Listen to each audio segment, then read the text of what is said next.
Hey everyone, welcome back to the journey of our family James Diep and little Ly. Looking at us standing here under this simple floral arch, many of you might be wondering, why now? Why after those exhausting days, smelling of hospital disinfectant with our savings drained and our strength fading, did we decide to throw a wedding? The truth is, this isn't just a ceremony, it's a statement. After everything we've been through and our close brushes with death, we don't want to waste another second before officially calling each other husband and wife. Today, there are no bright stage lights. There's only the warm sun of the farm and the steady heartbeat of our daughter. Join James and me as we open the happiest yet most tear-filled chapter of our lives. And before we begin, don't forget to hit subscribe and turn on notifications. Every bit of your support helps us build this home for baby Ly. The month following Ly's discharge from the hospital was a time of true soul recovery for both James and Diep. The bruises on Ly's arms had completely faded, replaced by a healthy, rosy glow. But more importantly, a new seed had begun to sprout in James's heart. One weekend evening, after Ly was fast asleep, James led Diep out onto the balcony. He didn't drop to one knee. There were no candles or extravagant roses. He simply took her hand, the one still calloused from endless laundry and caring for their child, looked deep into her eyes, which still carried the faint shadows of exhaustion, and said, "Diep, those 7 days in the hospital taught me one thing. I don't want to wait for anything anymore. We've walked through hell together, and now I want to walk down the aisle with you. Let's get married. A real wedding, so Ly can grow up seeing her parents belong to each other forever." Diep didn't cry like she did at the hospital. She smiled a peaceful smile, like a lake settling after a storm. She gave a small nod and rested her head on his shoulder. They had owed each other this promise for a long time, and it was finally time to honor their love. Instead of a fancy hotel or a glitzy wedding venue, James and Diep decided on a micro-wedding in a suburban garden surrounded by sturdy old trees and plenty of open space for Ly to run around. They didn't hire a professional wedding planner. Every detail was handled by their own hands. The invitations, James designed them himself. No glossy pre-wedding photos, just a hand-drawn sketch of 3 hands, large, medium, and small interlocking. The dress Diep chose a simple white silk dress without any heavy beadwork, so she could easily pick up Ly whenever she needed to.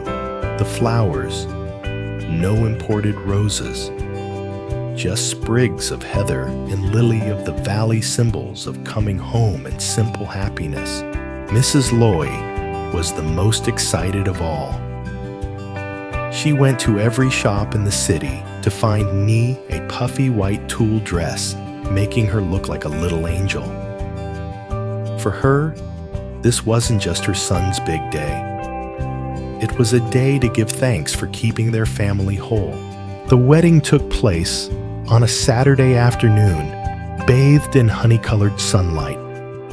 There were no loudspeakers, just the sound of a violin blending with the birds chirping in the trees.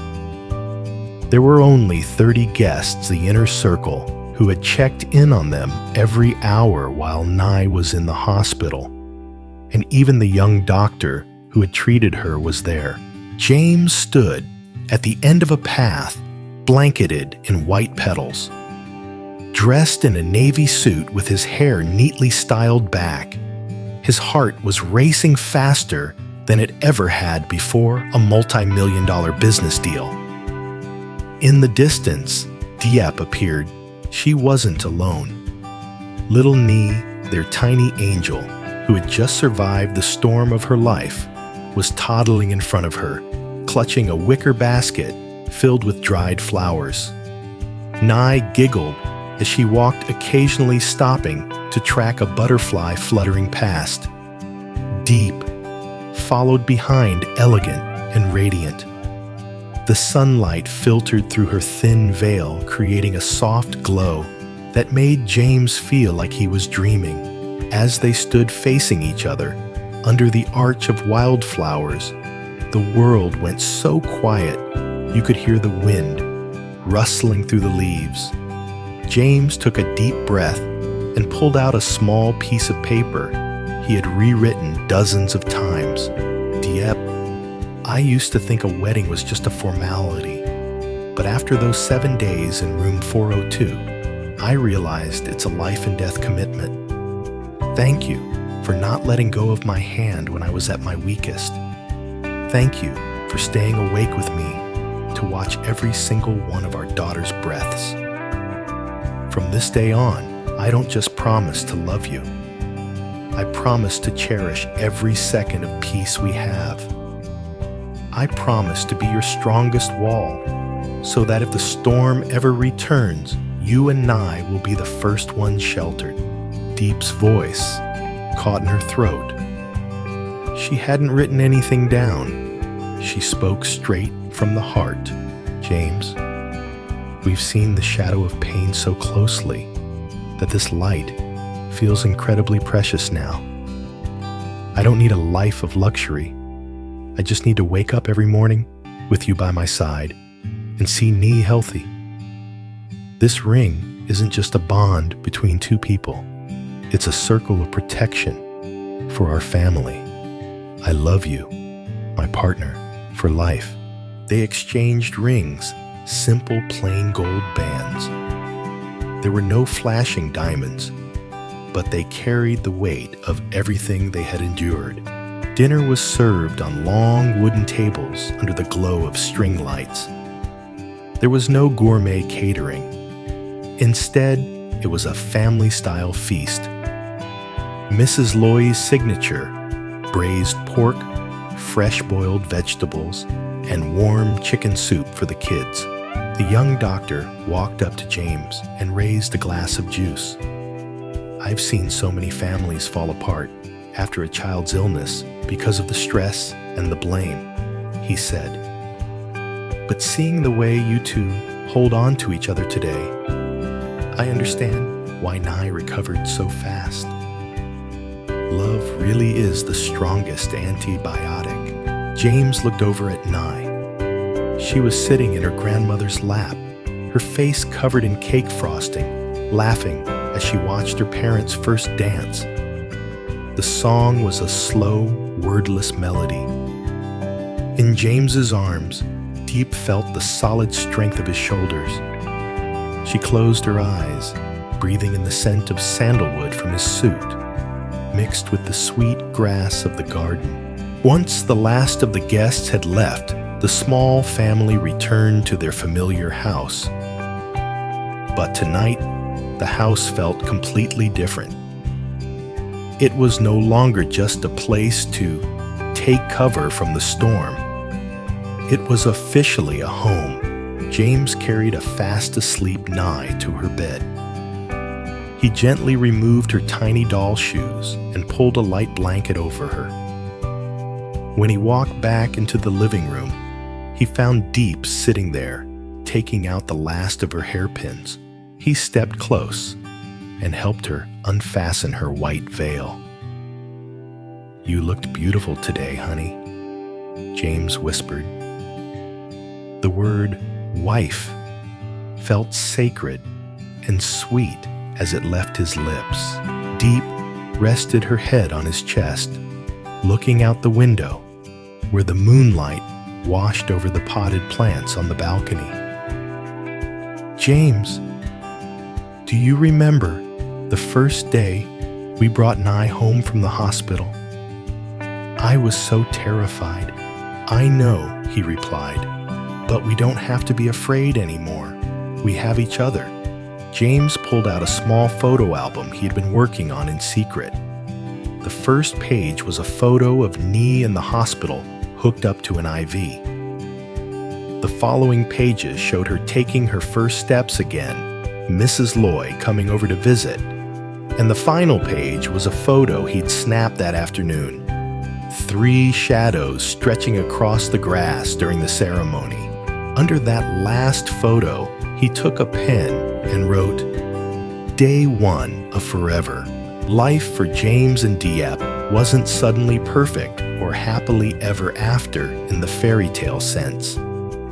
There would still be times when Ly caught a cough, times when work stress wore them down, and petty arguments over small things. But one thing had changed forever: the way they faced those challenges. Whenever they felt exhausted, they would look at their wedding rings or the tiny scar on Ly's hand from the IV needle to remind themselves of those 7 days in hell. If they had made it through the thickest darkness together, how could the everyday fog of life ever hold them back? For James and Diep, happiness was no longer some distant, lofty peak. It was in the sound of the bathwater running for their daughter, the warm scent of steaming rice every evening, and the way they held hands under the covers at night when the city had gone to sleep. Ly grew up, wrapped in the love of a resilient father and a gentle mother. She didn't remember much about the hospital, but deep in her subconscious, she always felt protected by a fortress that would never crumble. And so their family moved forward, not rushing, not making a scene, just a quiet peace soaking into every breath they took under one roof. A home where love had been tested by fire and come out immortal. After the sweetness of the wedding settled, James sat with Diep during a quiet sunset. He looked at his hands, fingers that used to only know how to tap on keyboards and sign dry contracts. Now, he felt a deep longing to touch the earth. Ly's crisis had completely shifted James's values. He no longer wanted to chase empty growth targets and corporate numbers. He wanted to build a green fortress where clean food and fresh air would be the shield protecting his family. And so, the journey to build Peaceful Farm began. They sold their stifling high-rise apartment and moved to the outskirts of the city, where they found a half-acre plot of land with a small wooden house tucked away among fruit trees. On the first day they moved in, James didn't hire a gardener. He wanted to do everything himself. Dressed in stained work clothes and wearing Mrs. Ly's old conical hat, he started clearing away weeds that were taller than he was. Diep and Ly were in charge of picking up small pebbles to create a trail leading from the back door to the garden. "Daddy is the dirt herding?" Ly asked innocently as she watched James's hoe bite deep into the ground. James stopped, wiped the sweat from his forehead, and smiled. "No, sweetie, the earth is just breathing. Daddy is opening it up to catch the sun so the soil can grow veggies for you to eat." It took a full month for the wild land to take shape. James divided the garden into neat square plots.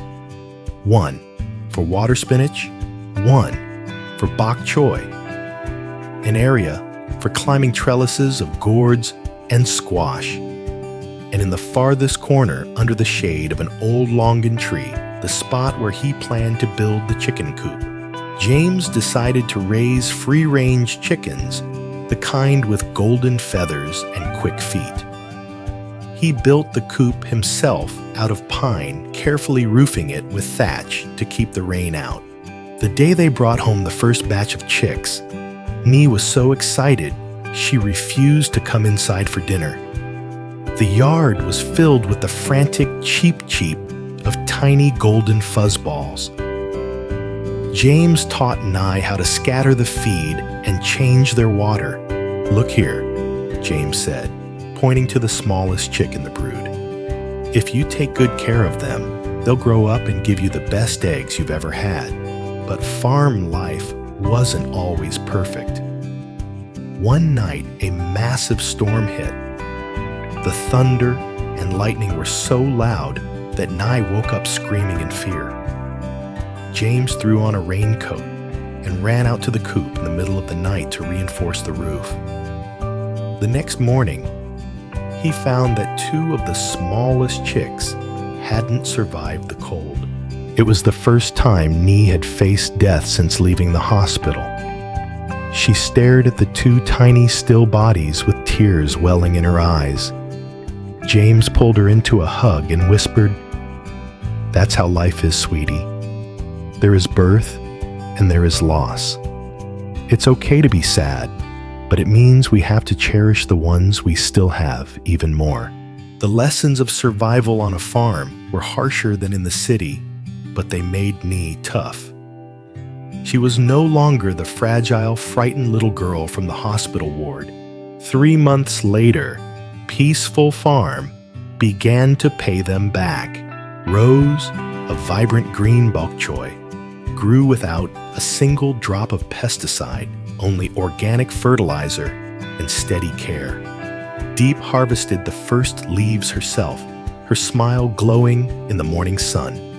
That evening's dinner featured a bowl of greens with minced pork sautéed, water spinach with garlic, and the highlight, their very first eggs with rich, creamy, deep orange yolks.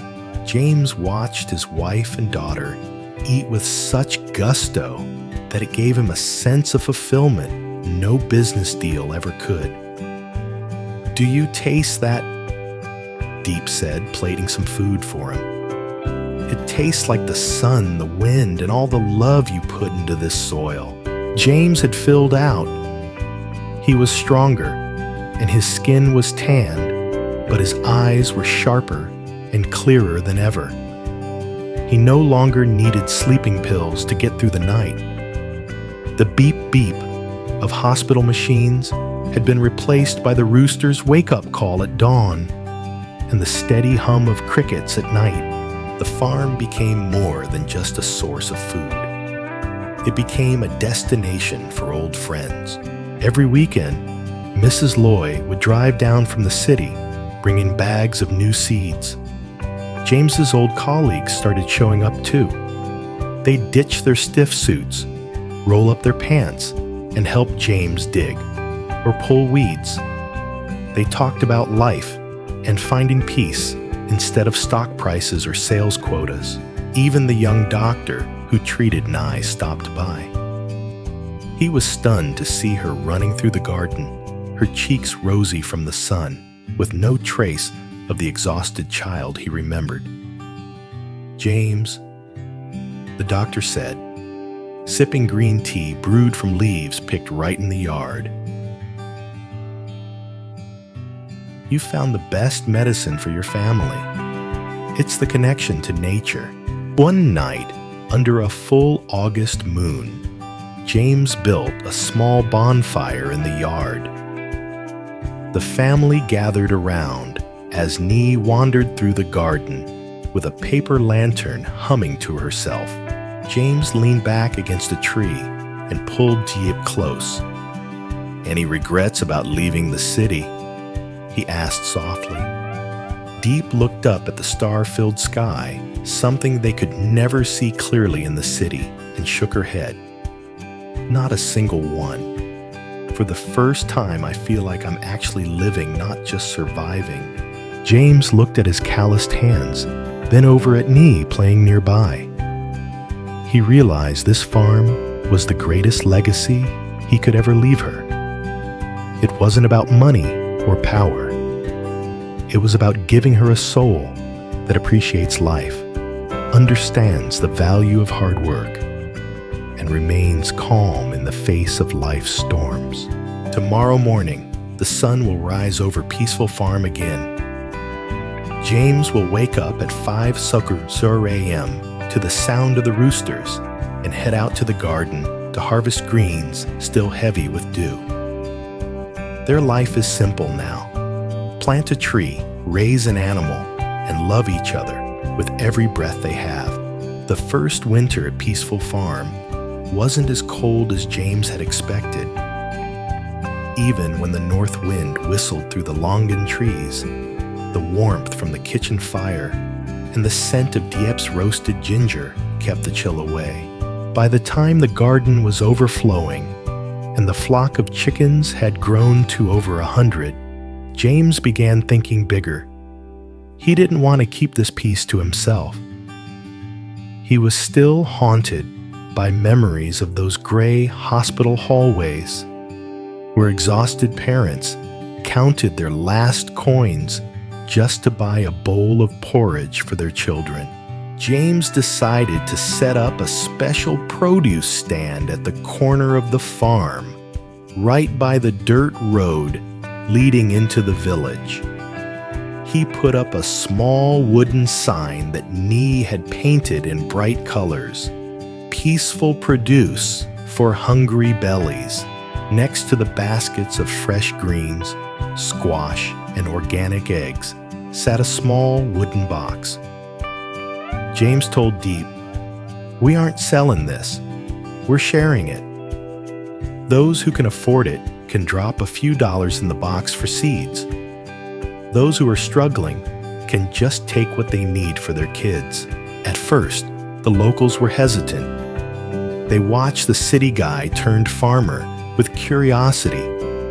But everything changed when they saw Diep warmly handing bundles of fresh veggies to an elderly lottery ticket seller passing by, or James showing a struggling laborer how to pick the best eggs. Word traveled fast. Every weekend, the stand buzzed with laughter. Someone would bring a bag of flower seeds. Another would leave a few pounds of fresh rice as a thank you.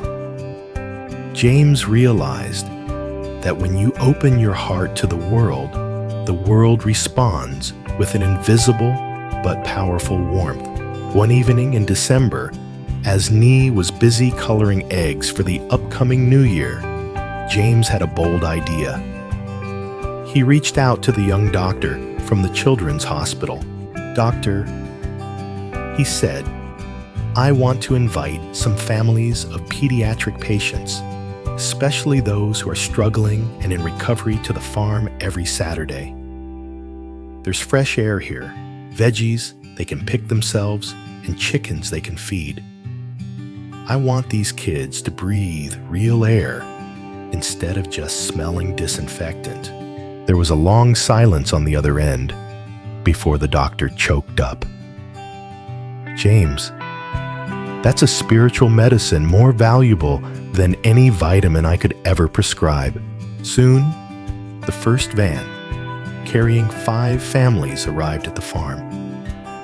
The children, who had been pale and shy, lit up at the sight of James's wide-open green space. Nye became the professional junior tour guide. She led the other kids to the chicken coop and taught them how to call the chickens for food, or how to tell the difference between water spinach and bok choy. Diep sat on the porch with the other mothers, cleaning vegetables and sharing stories about the darkest days they had all survived. There in that shared space, out here, no one was a stranger. They all shared the same scars on their hearts and a fierce, burning hope for life. As James watched the children running across the grass, his heart swelled with emotion. He saw glimpses of Nee from a year ago in every one of their faces. Each of their smiles felt like another brick, reinforcing his belief that leaving the city lights behind for the earth was the best decision he ever made. But farm life wasn't always gentle. As the Lunar New Year approached a prolonged frost hit, and James's vegetable rows began to wither. The chickens, usually healthy and active, started losing their appetite from the biting cold. James and Diep stayed up all night, stretching tarps and lighting fires to keep the coop warm. His hands were cracked from the frost, and his shoulders ached from hauling heavy bales of straw. At one point, Diep looked at him with worry. "Should we rest a little, James? You're pushing yourself too hard." James squeezed her hand, his eyes steady. "The kids are waiting for those New Year gift baskets from our farm Diep. If we give up, those gifts never reach them. I can handle it." Then, like a miracle of kindness, the villagers, the same people who had received free produce from their stand, showed up. Some brought old tarps, others brought dry firewood, and together they helped James shield the garden. They worked quietly in the freezing winter night, their way of paying back the kind city family. Thanks to the community's help, the farm survived the harshest frost of the season. New green sprouts began to push through the soil again, as resilient as the human spirit itself. On New Year's Eve, Peaceful Farm was glowing with lanterns. James didn't throw a massive party. He simply invited the villagers and a few of the closest families of the young patients to join them. In the middle of the yard, a large pot of traditional New Year cakes simmered, sending up clouds of steam.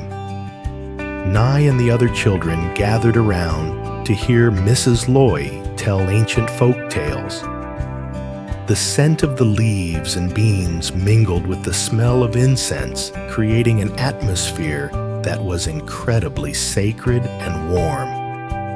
At the stroke of midnight, as the distant sound of city fireworks drifted over, James stood up and raised a glass of homemade corn wine. "Thank you all for being here," he said. "A year ago, our family was just praying for our daughter to be able to take a single peaceful breath. A year later, we've gained a huge extended family, a farm full of life and true friends. Peace isn't the absence of storms. It's having a hand to hold and a shoulder to lean on when the storm hits." Diep rested her head on his shoulder, watching their daughter sleep soundly in her grandmother's arms. She understood then that this farm didn't just provide them with food, it provided a place to nourish their souls. On the morning of New Year's Day, James was the first one out in the garden. He saw the first blossoms beginning to open bright and radiant under the spring sun. He picked up his hoe not to work, but to feel the connection to the earth. James decided right then to expand the farm, not to make more money, but to build a true healing garden for sick children.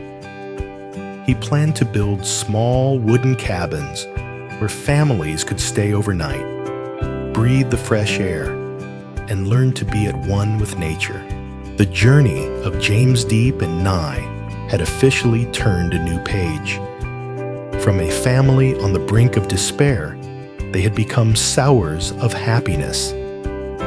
They realized that when you give the gift of life to others, you find a life that lasts forever in the hearts of those you touch.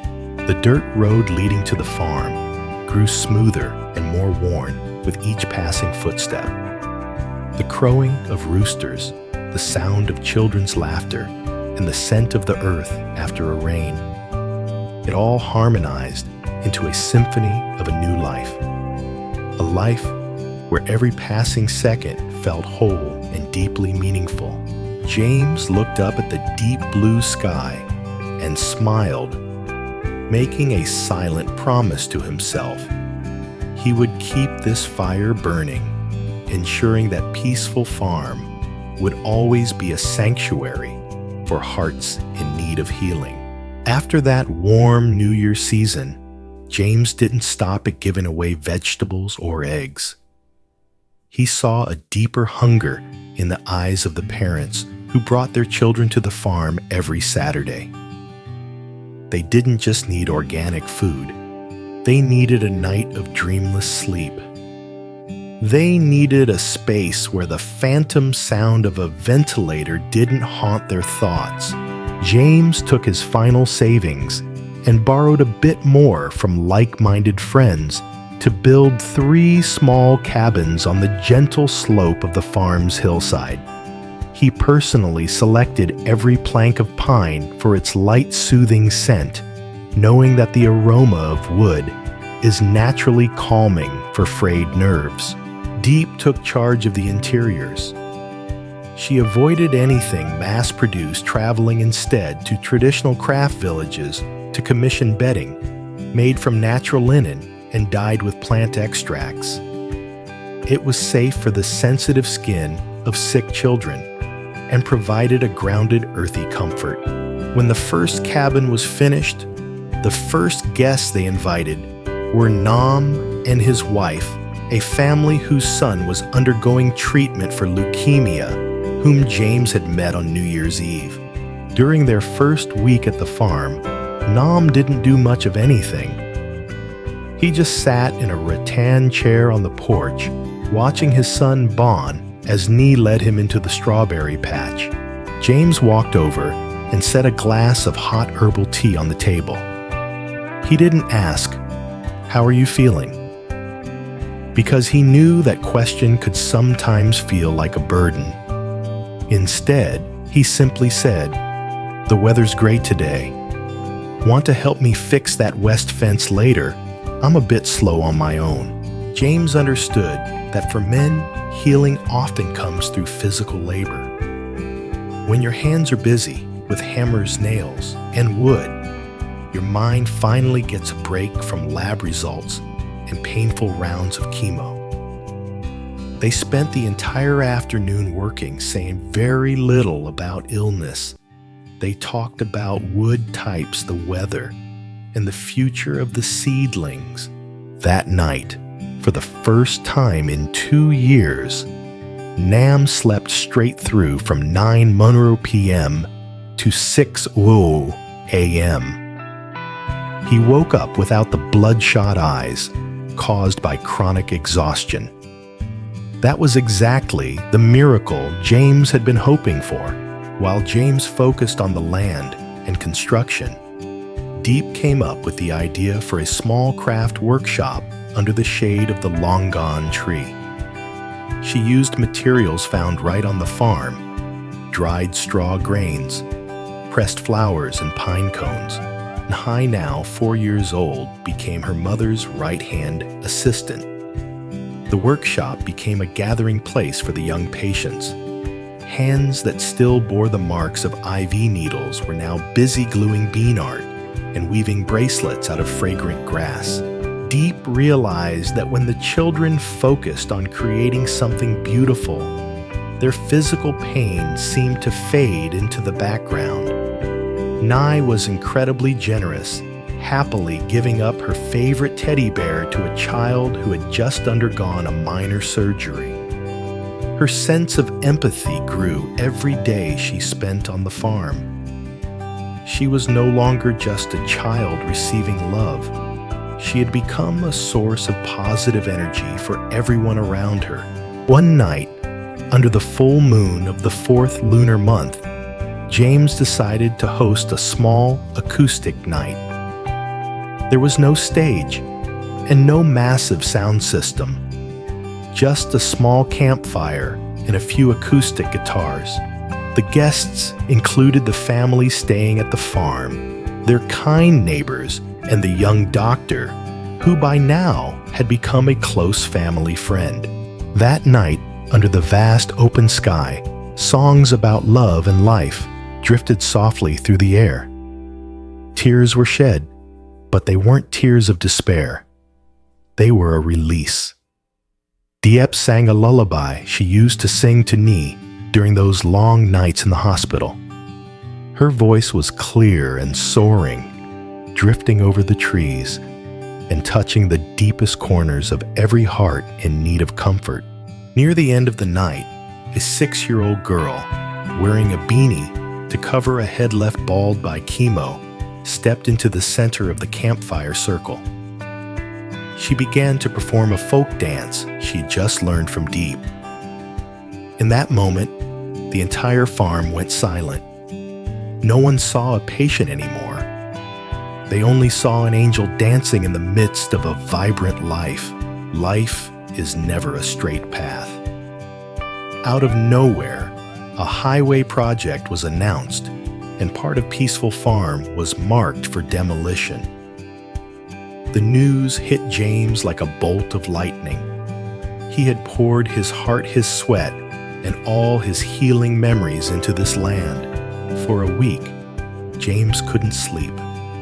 He returned to his old habit from the hospital days, walking the garden at 2:00 a.m. But this time, he wasn't alone.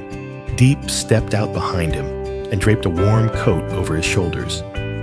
James, the farm isn't just this dirt and these trees. The farm is us. It's the love we've planted. If they take this land, we'll find another piece. Wherever unity and kindness are, that's where Peaceful Farm will be. Her words snapped him out of it. He realized he had become too attached to the physical things. He began working with the local authorities, negotiating to save the cabins for the children while preparing to move the workshop and garden to a nearby plot. James's persistence won the support of the community.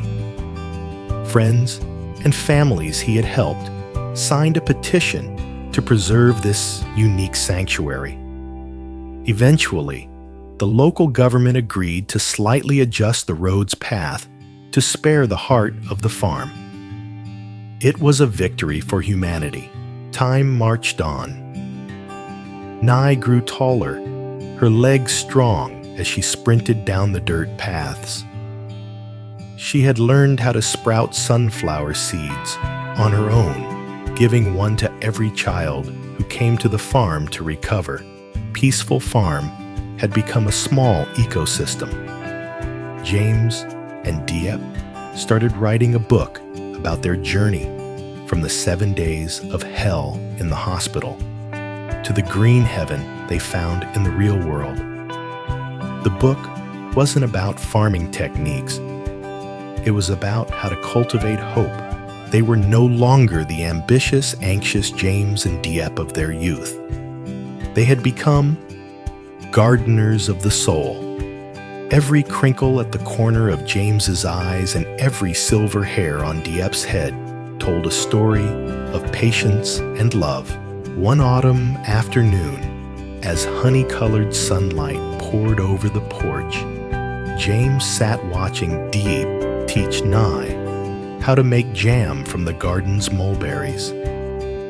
Their laughter rang out, blending with the distant crow of a rooster and the rustle of the wind. He pulled out his phone and posted a short update to the farm's page. Peace isn't a destination, it's the way we walk. Thank you to the darkness for teaching us to cherish the light.